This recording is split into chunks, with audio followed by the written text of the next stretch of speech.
Hello guys, welcome to my বাজার যাওয়া vlog. আমার জানেমানটাকে আমার মা এমনভাবে ঢেকে রেখেছে 2026-এ মনে হয় আর খুলবে না।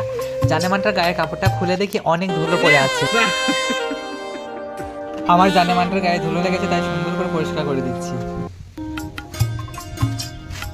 জানেমানটাকে নিয়ে বাজারে যাবো আর এরা আমাকে যেতে দেবে না, তাই দরজার মধ্যে বসে আছে। ওরা বলছে আমাদেরকে নিয়ে চ। আমি বললাম তোদেরকে নিয়ে গেলে আমার জানেমানটা রাগ করবে, তোরা এখন তোদের মায়ের দুধ খা আর মারামারি লাগা। ততক্ষণ আমি আমার জানেমানটাকে নিয়ে বাজার থেকে ঘুরে আসি। বাজার ঢুকতে দেখি কত বড় বড় কাঁঠাল বিছিয়ে রেখেছে, কাকুরা ঘিরে দাঁড়িয়ে আছে। না হলে কাঁঠাল একটা না থাক বলবো না, তোমরা আবার খারাপ ভাবে। ওরা বুঝতে পেরেছে আমি আসছি, তাই ঘিরে রেখেছে কাঁঠালগুলো। এই তো আসল জিনিস পেয়ে গেছি, বটে লাও তোমাদের জন্য, খেয়ে নাও। এই দেখো দাদু পুঁই শাকগুলো কেমন দরদাম করছে। अच्छा है मैं अंधा हूँ। আমাদের দধিয়া হাটটা একবার দেখে লাও, কিছু যদি দরকার হয় আমার নাম করে টাকা দিয়ে কিনে নেবা।